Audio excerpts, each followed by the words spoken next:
So hello and welcome to the first episode of a Tutors Playbook. My name is Clara and I am the manager of online tutoring company Tutors Tutors, and I'm really excited to be here today speaking with one of our tutors and hosting the very first podcast for Tutors Tutors.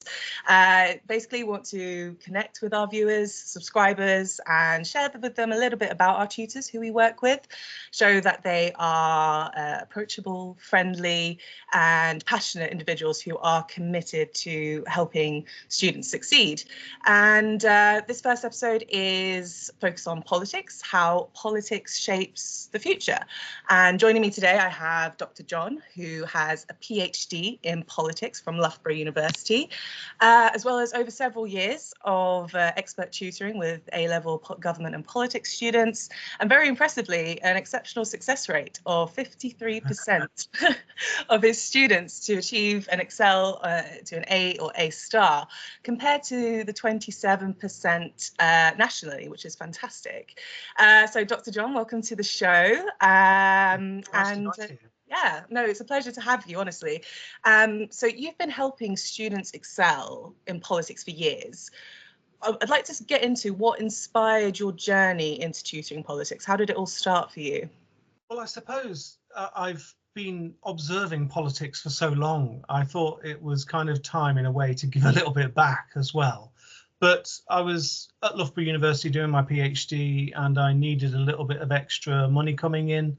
And I set myself up as a private tutor and started to visit a couple of A-level students in the local area to begin with, and then got more into online tutoring. And I decided that I didn't really want to stay in a university setting. And so I thought, well, do I really want to make a career of this? And so what I've tried to do is do this as a full-time job, which hasn't been easy because I made that decision during lockdown. Right. And of course, in the lockdown year, we had all of the exams cancelled. So I lost all of my students instantly. And so I've had to build myself up gradually with the ongoing COVID pandemic. So it's been a difficult time, but I really believe in it and I'm really passionate about it.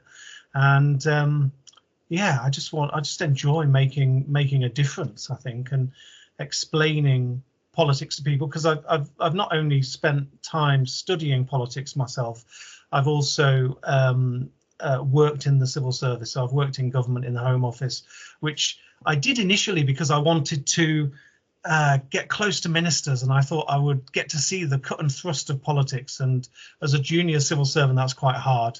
I met most ministers in the lift, to be honest, but really, but I did do some exciting things like working on legislation to do with youth justice, and working with pressure groups who used to come into the Home Office and say, you're not, we don't want as many kids to be locked up. And the Home Office at the time, the government policy under Tony Blair was to reduce the age of criminal responsibility down to, I think, 8, which would have obviously put more children into secure accommodation. So we used to have some quite difficult conversations with pressure groups.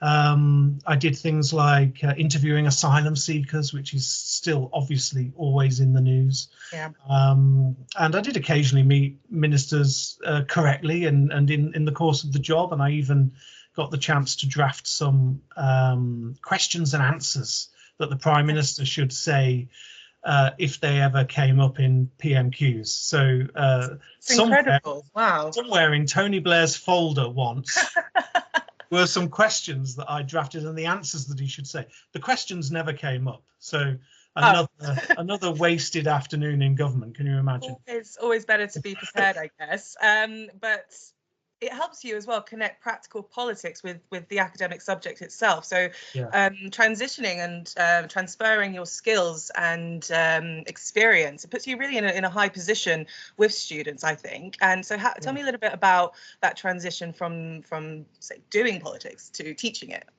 Yeah, absolutely.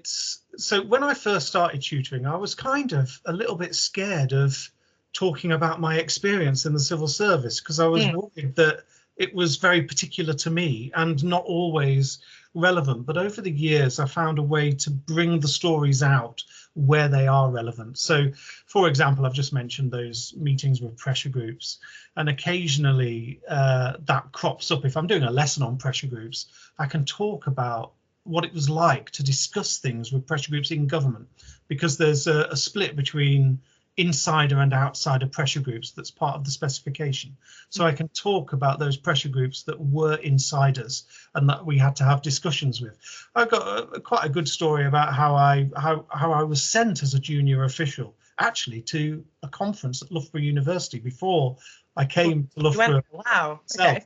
And I thought, why are they sending me to this conference of people that are worried about children in secure accommodation? And when I got there, I realized why nobody high up had gone. It was because these pressure groups want to criticize the Home Office for 2 days. So, you know, every speaker at that conference said, oh, and we've got a representative from the Home Office here, and there'd be boos across the auditorium. So, that. Wow. So there are pressure groups, for example, that would be quite vocal like that and publicly criticising the government's policies, and then there'll be ones which were more quiet. So you get low profile pressure groups, high profile pressure groups. That's part of the specification, and I can bring that out with real examples. So I started to realise that actually some of my experiences are helpful, and I can explain what it's like, and so I can bring it to life a little bit with real stuff. It doesn't necessarily, it's not the sort of stuff that you would write in an exam, but it's the sort of stuff that makes it more personable, more real, I think.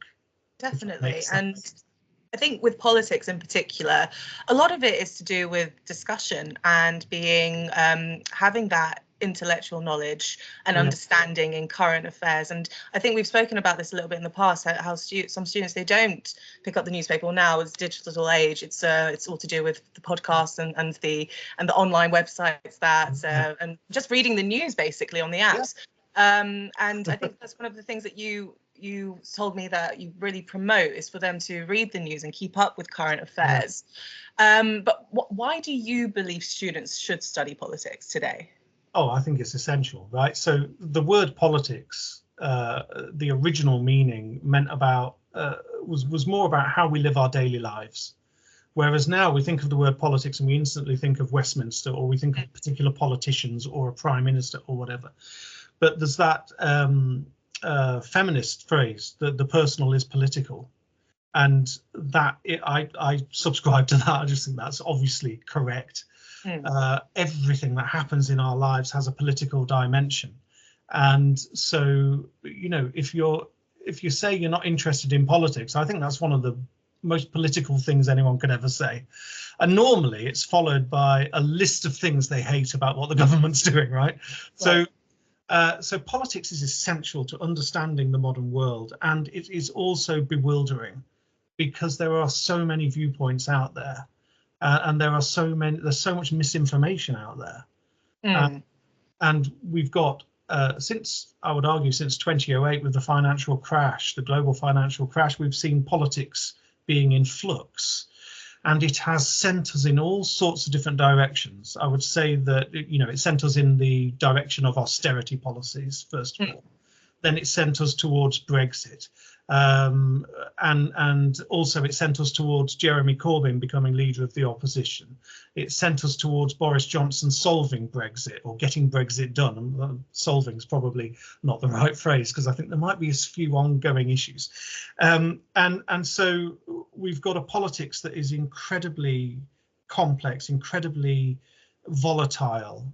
And the more people can do to understand that and understand their place within it, the better world we can create, right? Because ultimately, if the personal is political, the reason for its existence is for us to make our lives better. And you know, I always wonder when politicians say we're all in it together, phrases like that they want to unite us. That's fine, but politics is about real, tangible benefits to people's lives, and so if you're not interested in that, what are you interested in? What are you? Sorry, I Definitely. got a bit passionate about that, didn't I? No, it's just great. I love that you're so passionate about it, honestly. And I think there's so many current affairs right now, political issues. Do you explore any of those issues right now with your students? Yeah, all the time. Yeah. So I'm looking forward to having a lesson with somebody on Thursday, just looking at articles to do with the budget that comes out on Wednesday. So I'm not sure when the podcast comes out, but it will come out after this, I guess. Right. Yes.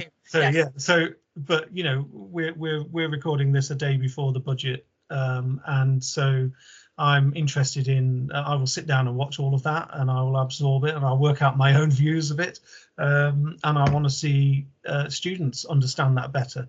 Budgets tend to unravel to a certain extent. I mean, the obvious example is Liz Truss and Kwasi Kwarteng's budget that unraveled in a kind of explosion. But normally they all unravel in some way, because what happens is the Chancellor stands up and does a speech for an hour, and everybody on the government benches says, well done, thank you very much, isn't that brilliant? And then people start reading the small print. And normally every single budget, once people start getting into the small print, it exposes things that people hadn't thought about. So it'll be interesting. That doesn't mean that it'll be unpopular. It might still be popular. And it, you know, but it does mean that there's going to be some nuance there that people need to get into. And also that is useful for understanding the relationship between the Prime Minister and the Chancellor, which always ends up with some form of tension. It's very rare for a Prime Minister and Chancellor to not have tension at some point in their careers together. But they're neighbours. Neighbours always get on, don't they? Yeah, absolutely. I wonder why that is. For someone who's more of a novice to politics, how would you explain that, the Chancellor and Prime Minister relationship? Is it someone who doesn't know, for example? How would you describe it? The Prime Minister wants to stay popular and win the next election. And by doing that, by becoming popular, and this current Prime Minister, Keir Starmer, has found his popularity slump dramatically. There's normally a honeymoon period for a government. There's been no honeymoon period for this one. Really? They're they started off with riots, and there's been internal scandals to do with gifts and so on and so forth. And people voted for a change. There was a dramatic change in the 2024 election. So Keir Starmer's job is to convince people by the time of the next election that everything's hunky-dory and he's got to stay on, right? And that means spending money, because you can't, nothing's going to happen without spending money, is it? Absolutely, yes. So the people sat around the cabinet will be representing their departments, and their departments want to spend money as well. So the people in the cabinet and the Prime Minister all want to do things with lots of money. And the Chancellor has the job of representing the Treasury around that table, and the Treasury doesn't want to spend any money on anything, right? So I'm exaggerating a little. Yeah. But that's the tension. So there's tension in the cabinet already, that there will be people sat around that cabinet table today or tomorrow, whenever they have their meeting, about the budget. And they will, some of them, most of them, will not have everything that they want. And some people will be very pleased. I think there's going to be quite an increase in spending in the NHS. So Wes Streeting, the health secretary, might be happy, but he might not have got everything. So there's a tension there.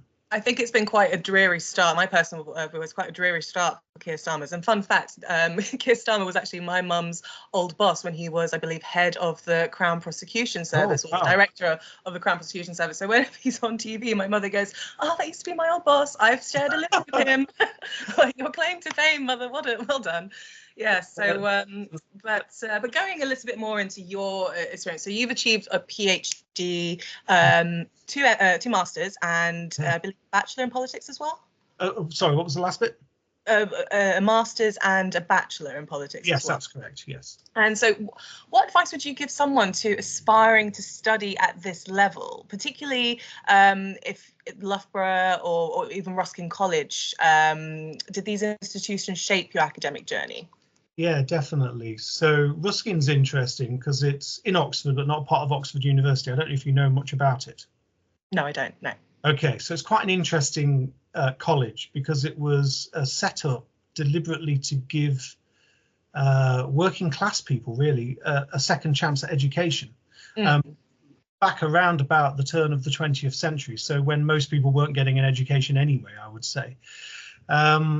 Obviously I went there already having a master's, and started to do a master's there in international labour and trade union studies, because I was a trade union activist at the time, and I thought I turned up to my union conference and I saw this Ruskin stall, and I thought, should I take leaflets back to the rest of my team? Because I ran this union office in the Home Office, and I thought, well, I'll take leaflets back to my team. And then I saw one about an MA, and I thought, that sounds intriguing. That would be nice to do. I know I've got one already, but I kind of like studying, and I thought I would go and get, just apply. And I got accepted. And it was really interesting because it was a really mixed group of people, all in the labour movement, because Ruskin, like I say, was set up mainly for working class students, and has historically been funded by the trade union movement to train trade union officers, and also to have that wider remit about working class education. And so this was an MA about how trade unionism works. Or doesn't. And everybody there was from different unions, and they're all critical of their union hierarchies. And so it was the MA was about how trade unions have declined and whether they can renew again. And so that's fascinating in itself. And I'm not sure where I stand on it anymore. It's interesting. You study something in depth and you're not sure. But what was interesting about it for me was meeting so many people who hadn't necessarily got a good education already. So one of my great friends who was on that MA, she hadn't done A levels. She only had GCSEs, and she had proven to Ruskin that she was good enough to get on that MA, and she got the best grades out of anybody on the course. That's and amazing. So that experience has instilled in me a belief that there are second chances in life. Absolutely, yes. And it's really important that young people, I think, with the pressures that they've got, they realise that, A levels are really important, and you've got to try and do well. But you can resit if you don't get what you want. And I'm someone who's really passionate about helping anybody, whatever level that they're at, in terms of their education, and that really helped me learn that. When I got to Loughborough a year or so later to do my PhD, it offered up opportunities for me to teach classrooms. So I've done a little bit of classroom teaching at that level. So that was really interesting, and leading from the front in front of a mass of people who expect that you are the person who knows everything, and of course nobody knows everything. It's you just have to give what you can, really. And but that was a really good experience as well. Were you quite nervous, like say for instance for your first seminar, were you quite nervous getting up in front of everyone, or was everyone's heads down, or were they engaged? How did you keep them engaged? It is a scary thing, isn't it? It's going back a few years now. I think just the thing with the seminars that I was doing, it was designed to help them explore the things they'd learnt in their lectures. So the more senior lecturer would give them a lecture, and then they'd come in to my seminar. So it was exploring the questions that were raised. So I like to use videos where possible if they're relevant. Other sorts of materials, get people discussing. If there's a group, I like them to be discussing something and working things out for themselves. I remember having this odd exchange once where I'd posed a question, which was kind of a philosophical question. It wasn't really an answer. And this student at the end coming to me and said, but what's the answer? And I said, you don't know. I don't know. You tell me. You tell me what the answer is, because, politics isn't about telling people what to think. It's about encouraging them to use their own brains. Sometimes students do ask me my own opinions, but generally speaking, it's not about me. It's about them, and it's about how they apply their knowledge to the specification for the exam. Absolutely, and like you said earlier, it is personal, incredibly personal. And just transitioning onto that, I would love to hear a little bit about any success stories or something that really pops up in your mind of a student that you've worked with. Yeah, I had a student who took the exam last year, and they'd come to me at the end of their first year of A levels, and they were predicted a C. Mm. And we started to discuss things, and I started to emphasize the need to read quality material about politics, particularly opinion pieces or comment pieces. Students can be scared of other opinions. They want something more neutral, so they gravitate towards things like the BBC, which is good because you get factual information and it is neutral. But actually, part of writing a politics essay is building an argument. And to build an argument, you need to know where you stand, and you also need to understand why other people stand in different positions. So reading comment or opinion pieces is a way of doing that. They are a little bit like government and politics essays, in that people are using evidence to build an argument, and they're dismissing evidence as well. And so it's very useful for people studying A-level government and politics to read that sort of quality material from a quality publication. So I encouraged that, and I gave a list of podcasts. The student came back saying, not really interested in podcasts. I said, okay, we'll focus on the opinion pieces, get a range of views and work out whether you think they're using their evidence correctly. And so when you read good quality material, you start to write better. So, you know, it's true of all writing. You will find that great novelists have done a lot of reading of great novels. So, you know, you pick up good little tips, basically. So the student went away and started doing that. And I just remember this time when we had a lesson, we were gradually going through parts of the specification. And one day they just turned up and said, and I started my normal routine, which is, how is government and politics treating you? And they'll tell me how that's going. And then I'll say, have you been keeping up to date with the news? And we'll start saying stuff about that. And then suddenly the student interrupted and said, oh, I've got to tell you something. Oh, right. OK, what's that? Oh, I got an essay back and I got an A. And I thought, oh, fantastic. OK, that was I think about 6 weeks in. So not long. It takes a while, but it comes through hard work. And they just carried on working hard at that. They started off saying that their A-level government politics was their worst subject. By the end, they weren't referring to it as their best, but they weren't being quite so negative. Right. I was going to ask quickly, do schools, do they offer politics at GCSE level, or is it mainly at A level? So there is citizenship. Oh, yes. GCSE level. Okay. I think it's shocking. I think people need more, much younger actually. You know, I know that there are schools that are offering up a little bit more, but there are lots of schools that don't offer those options as well.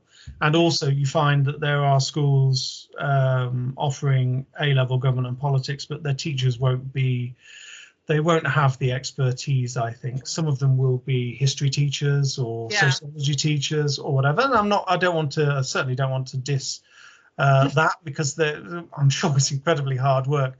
But I see a lot of politics teachers saying, I'm just starting politics. Where do I start? What do I do? So there's that kind of issue. And I think tutors who are passionate about the subject and have a lot of experience in it are really beneficial. And understand it in a slightly different way, I think. So I think it should be. Sorry. No, go on, please. I think it should be embedded more. Yeah, I was just going to say, so basically students who decide to do A-level politics, it's just all completely new to them, and down the road they could realize, well, this isn't exactly for me. Why do you think students pick this as a subject if it's something that they've never done before? Have any of your students mentioned to you? Yeah, some have said that, like, over the last few years, people have been interested, like during the Brexit years when there was lots of parliamentary shenanigans going on. You know, they picked up on that and how weird it was. And the Brexit referendum brought a lot of people in, I think, because it was so high profile. Some people want it because they think it would be useful to know for their personal life, which I think is great. Yeah, so a mix of reasons. Obviously, the really obvious one for everybody is that they probably want to go to university, right? Yes. And it's a subject that they think they might do well at. I get a lot of people who come for tuition because they thought that and they found it was much harder than they realized. I realized. Writing essays about politics where you've got to build an argument is a skill. And nobody is born an essay writer, are they? There's a lot to it. And have any of your students entered any elite institutions or any Russell Group universities? Yeah, I mean, yes, they have. I know people that have applied for such places and got them. It's difficult for me to tell sometimes because once the exams come out, I normally send a message to people saying, how did you do? What happened? What was your results? Yeah. Those, some reply and some don't. I'm assuming the ones that don't might not be too happy with their result. It's difficult to tell. Yeah, but most reply, thankfully, and have a positive experience. But then my contact with them kind of goes, so they go off into the distance.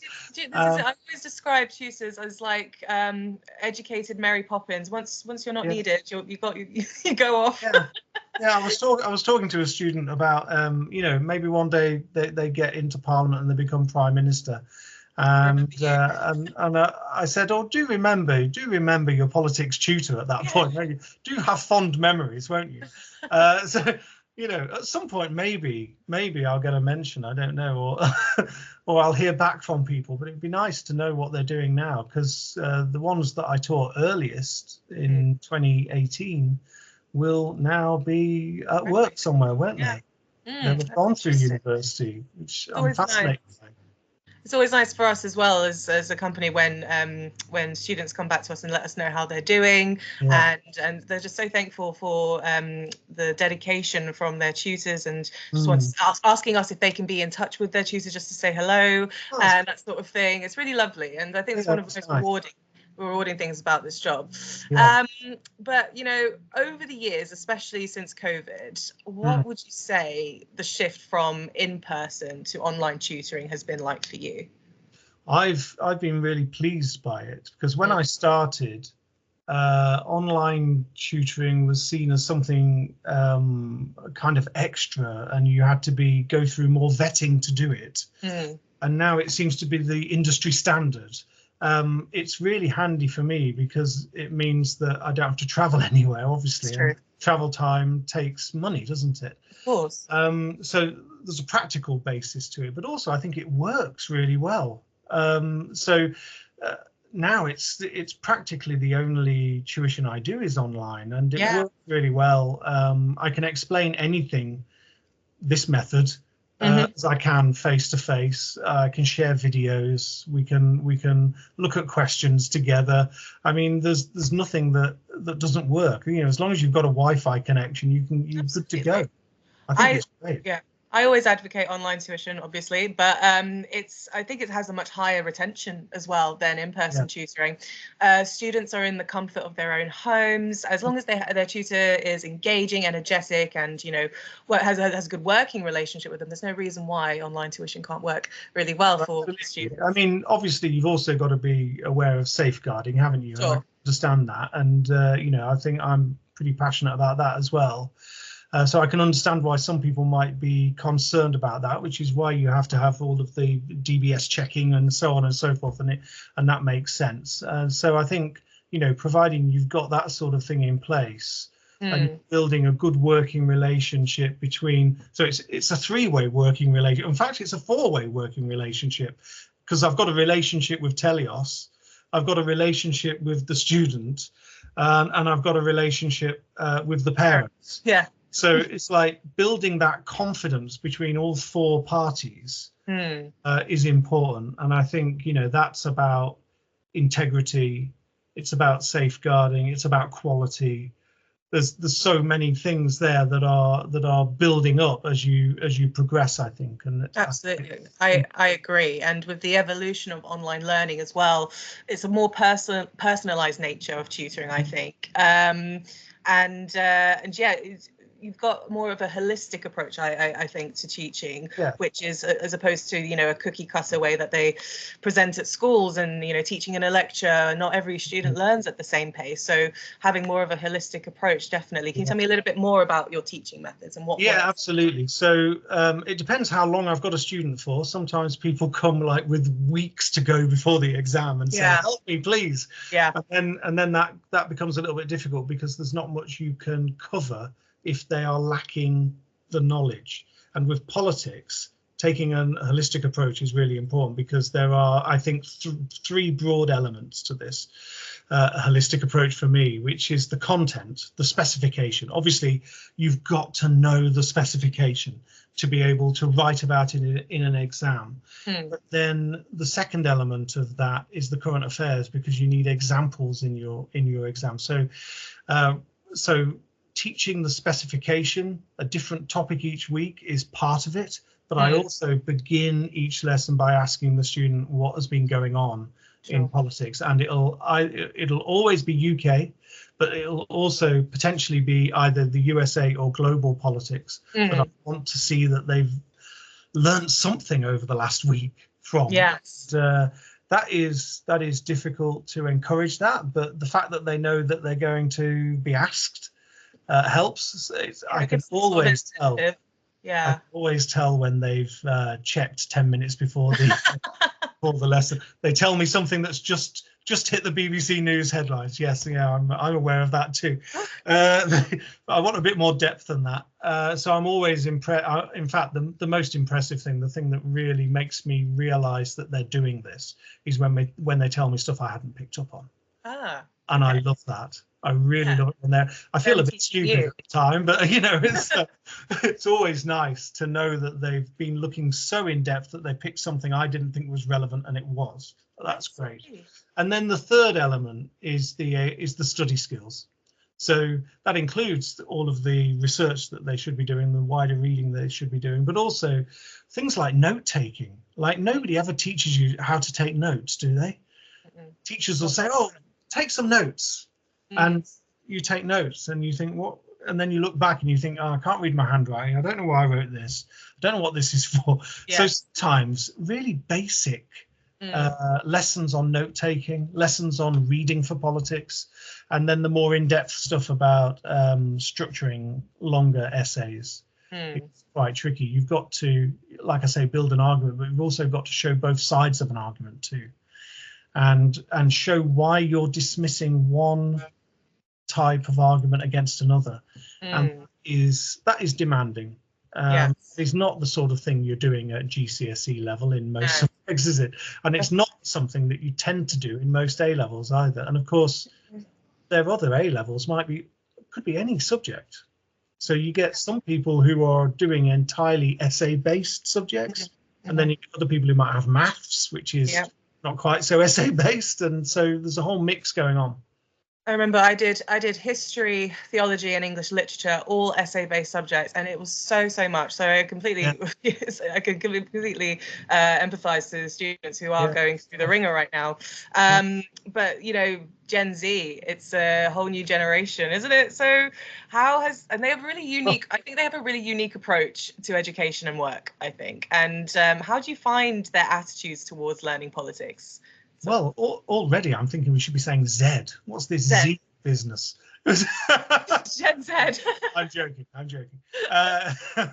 Being a stickler for United Kingdom English, terrible. So, sorry, what was the question? I was just like, it's actually a very good point. It should be Gen Z. Okay. Anyway, I was just like, their approach to education and work is so different, say like us millennials, for example, and you know, their attitudes towards learning politics. Have you noticed that there's been a shift in any way? Yeah, well, coming back to the obvious point about reading newspaper articles, when I did my A-levels, that meant going to a newsagent's and handing a coin over and taking one newspaper away.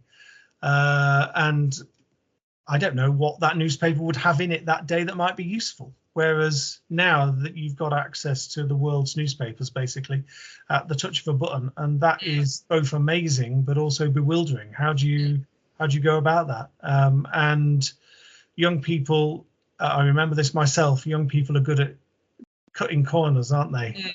We all were, right? Yes. So they lapse into things like getting an alert on their phone to tell them the headlines. That's good in that it tells you the general stuff that's going on.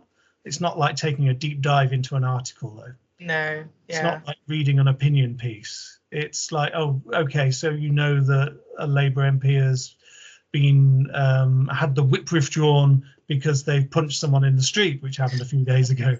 I read that the other day. Yeah. So, but do you understand what having the whip withdrawn means? Do you understand what might happen if there's a by-election?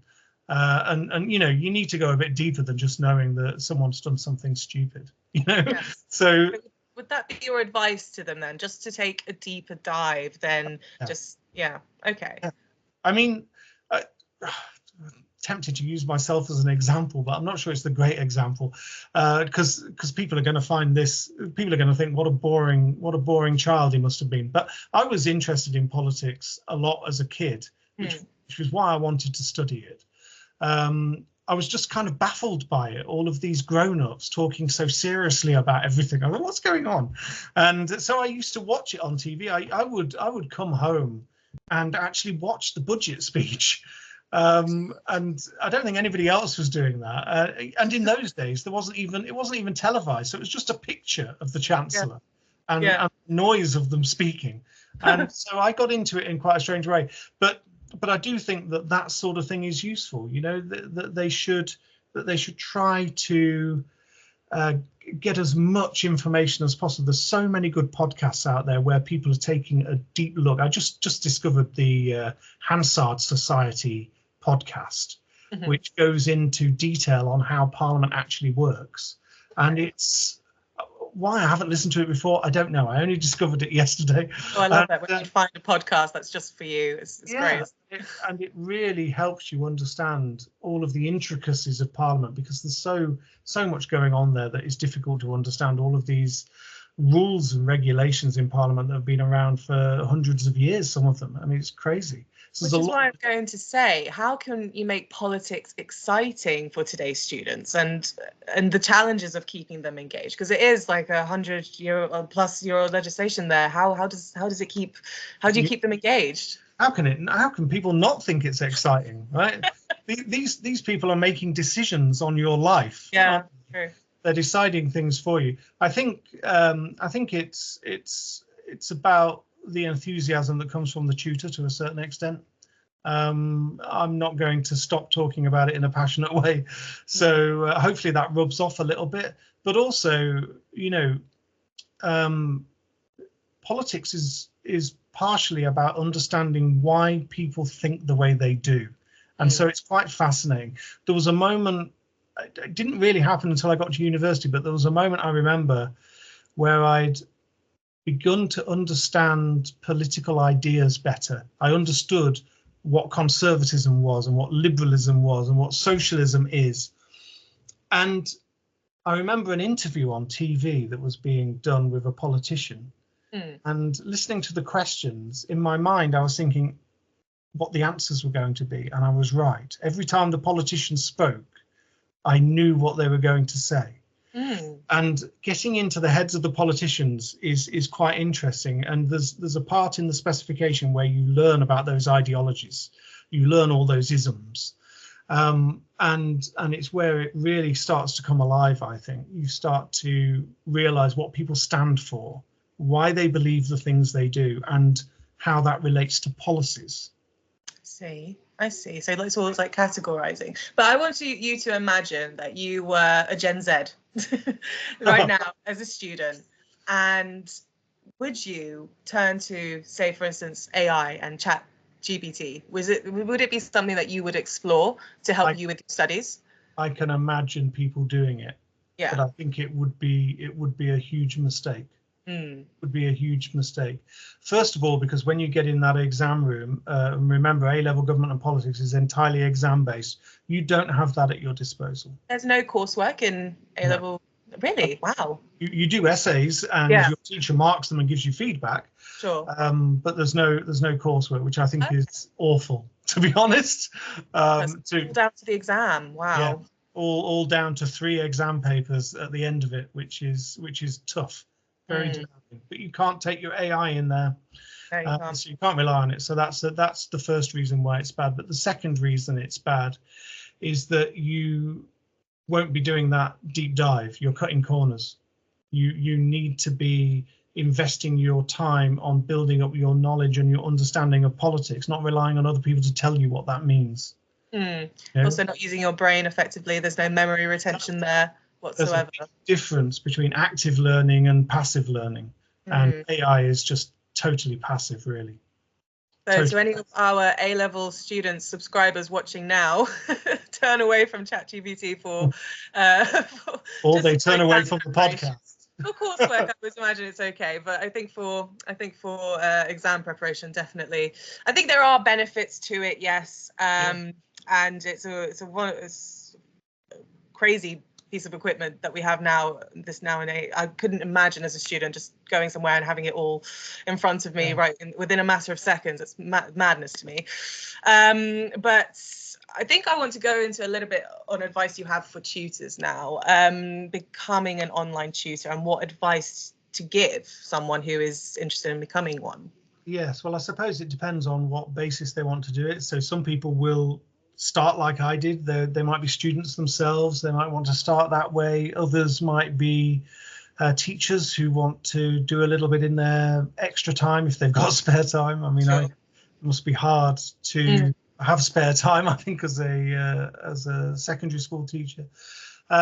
So people will come to it for different reasons. But what I would say is that you know, whoever wants to do it, provided they've got the qualifications, they've got something to offer.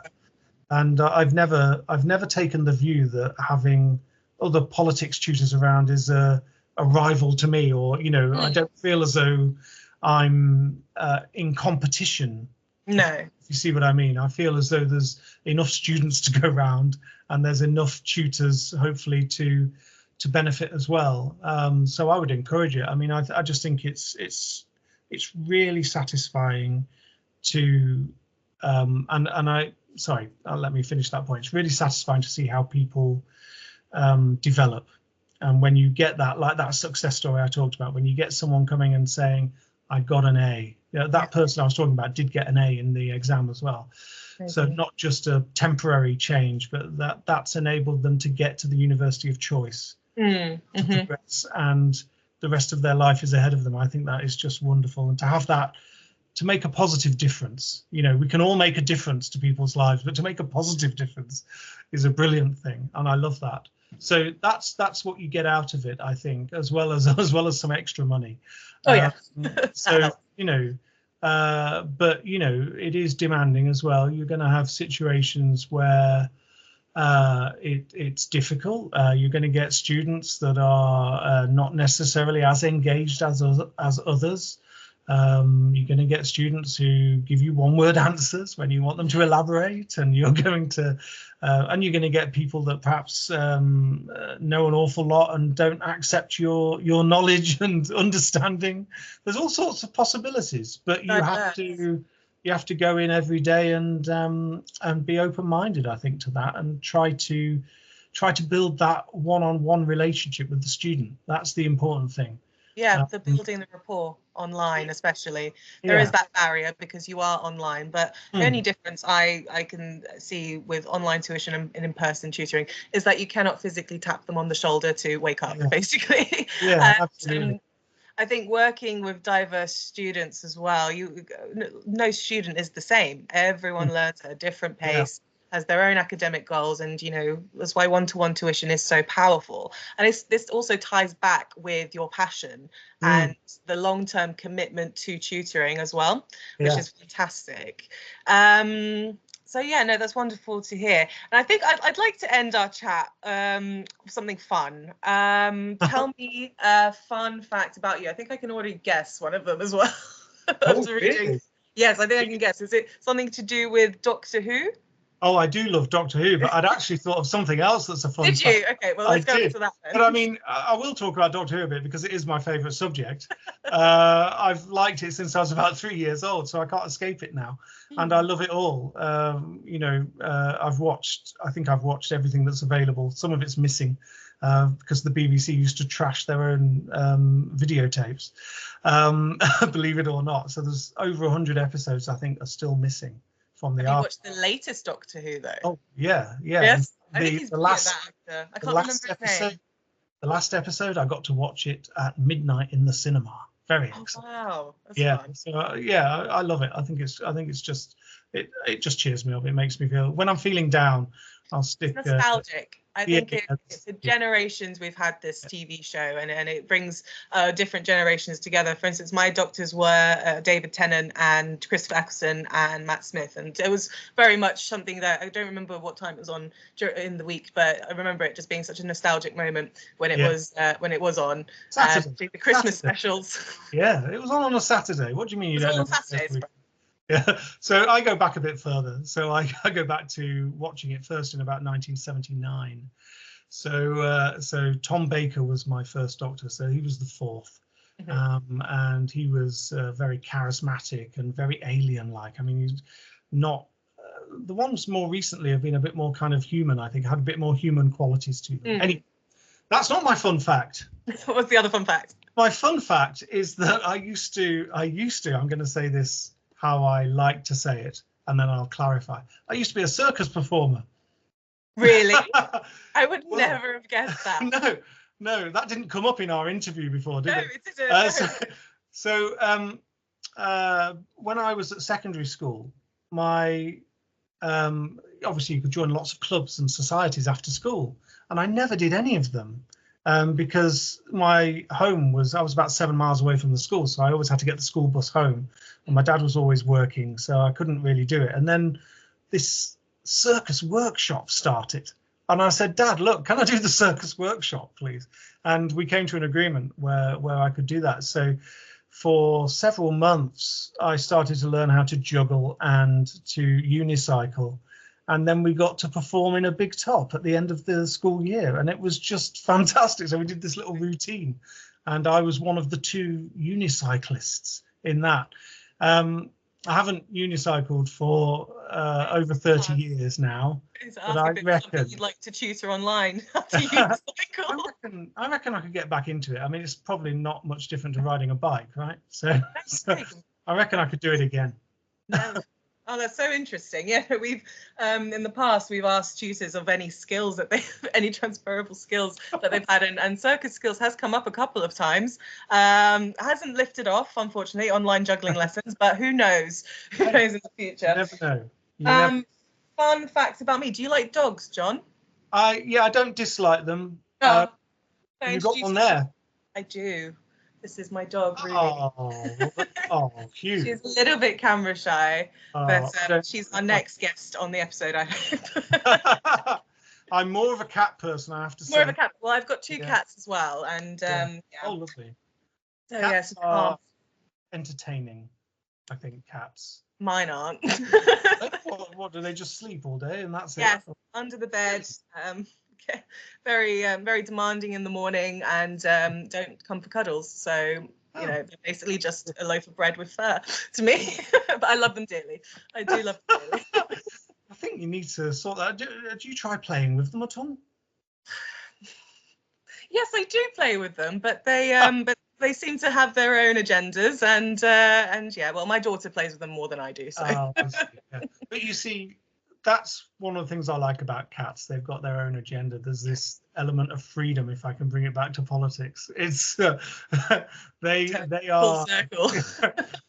they want to do their own thing, and don't we all feel like that? Oh yes, I want to be in my next life. I want to come back as a cat in a nice home, in a nice home, and just do my own thing. Be fed. That's all I want. Yeah, as long as you're looked after, it's okay, isn't it? Yeah, it's true. Not out in the streets. Well, I've really enjoyed chatting with you today, John. And if you're looking for any for our viewers and subscribers, if you're looking for any top-notch tutoring, check out our YouTube channel. I believe we've got some videos of John there, and you can also visit our website, www.teliostutors.com. I'll put everything in the description link down below. And yeah, I'd love to hear from you, our viewers. Any questions you may have for Dr. John, or have you studied politics in the past, or is it something that you want to do? Definitely sound off down below, and any other topics or tutors, specific subjects you're interested in, whether it's psychology, history, law, anything really, we've got it. So again, thank you so much, John, for your time and being on the first episode of A Tutor's Playbook. I've had a really good time. Yeah, I've really enjoyed it. And, you know, if anybody is struggling with government and politics, just get in touch and I'll do what I can to help. Brilliant. All right. Well, thank you so much. And we'll see you next time on the Tutor's Playbook. Bye, guys.